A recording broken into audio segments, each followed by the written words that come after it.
ये देखिए, मैं सुमित्रा नंदन पंत की कविता प्रथम रश्मि का अर्थ बताने जा रही हूँ।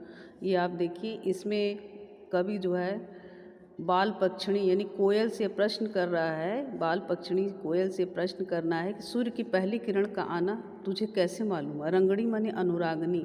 यहाँ पर देखिए, प्रातः काल के समय जब सूर्य की पहली किरण निकलती, उस समय के सौंदर्य का कवि ने वर्णन किया है।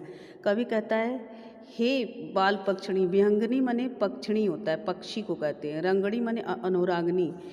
हे अनुरागनी, तूने सूर्य की प्रथम किरण का आना कैसे जाना?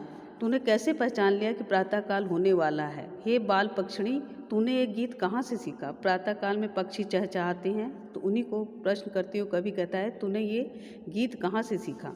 सोई थी तू स्वप्न नीड़ में, पंखों के सुख में छिपकर, ऊग रहे थे घूम द्वार पर प्रहरी से जुगनू नाना।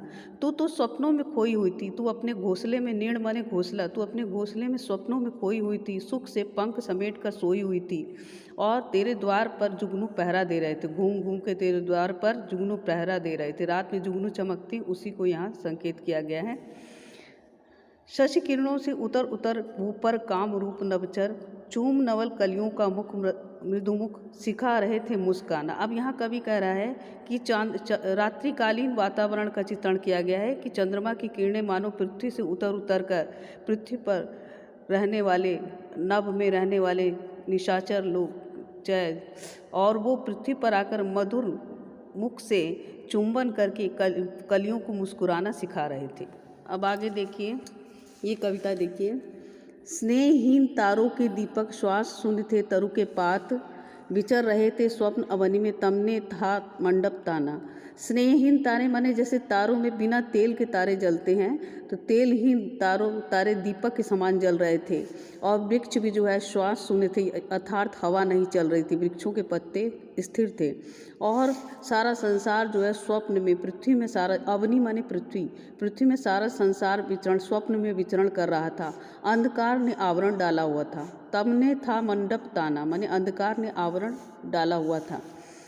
कूक उठी सहसा तरुवासनी, गा तू स्वागत का गाना, किसने तुझको अंतर्यामी बतलाया उसका आना। अब यहाँ फिर जो है कोयल से प्रश्न कर रहा है कवि कि तू सहसा, अचानक तुझे प्रातःकाल के आने का कैसे जानकारी प्राप्त हुई? तू अचानक कूक उठी, तू वृक्ष में निवास करने वाली है, तरुवासनी वृक्ष में निवास करने वाली, अचानक जो है सहसा प्रातःकाल होने का अंदेशा तुझे कैसे पता हुआ? और तू कूक उठी और तू प्रातःकाल के स्वागत का गीत गाने लगी। तू अंतर्यामी है, किसने तुझको यह गीत बतलाया? किसने तुझको अंतर्यामी बतलाया उसका आना? किसने तुझको, हे अंतर्यामी, तुझे किसने बताया कि प्रातःकाल होने वाला है? अब आगे का अर्थ देखिए। यहाँ भी जो है अंधकार के वातावरण का, रात्रिकालीन वातावरण का चित्रण किया गया है। निकल सृष्टि के अंध गर्भ से छाया तन बहु छायाहीन, चक्र रहे थे खल निशीचर, चला कुक टोना माना। रात्रि के समय निशाचरी माया प्रबल रहती है। सृष्टि के अंधकार के गर्भ से निकलकर सशरीर और शरीरहीन दुष्ट और निशाचर चारों तरफ टोना टोटका करते हुए प्रतीत होते हैं, टोना टोटका करते रहते हैं।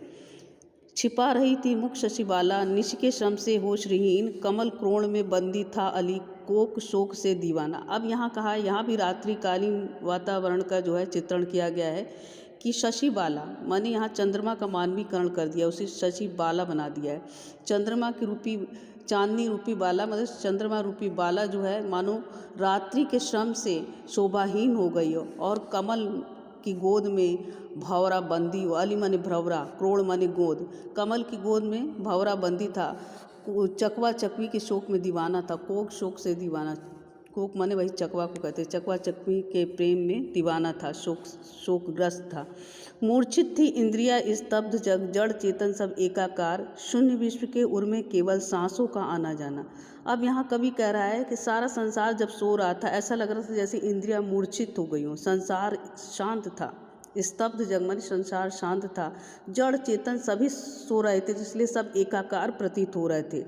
विश्व में केवल मनुष्यों की, लोगों की सांसों का आना जाना ही सुनाई पड़ रहा था।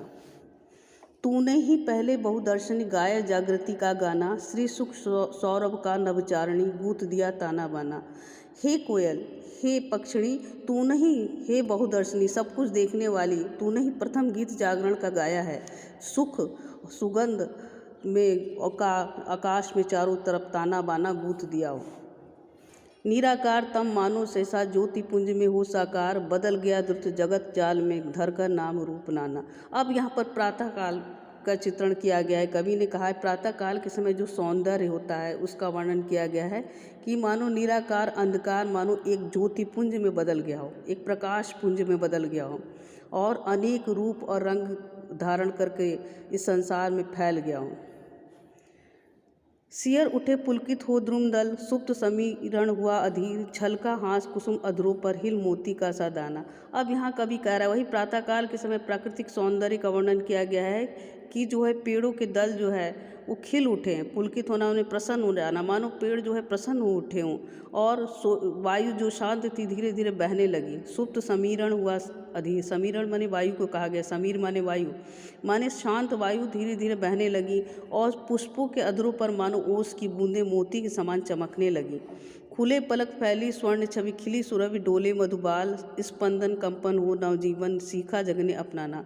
प्रातःकाल के समय जो चारों तरफ सुनहरा सौंदर्य फैल जाता है, यानी सूर्य का प्रकाश चारों ओर फैलता है तो लगता है स्वर्ण छवि है, सुनहरे सौंदर्य की छवि है और जिसमें सुगंध फैल जाती है पुष्पों की और मधु छोड़े बाल भ्रमर जो है चारों तरफ जो है घूमने लगते हैं।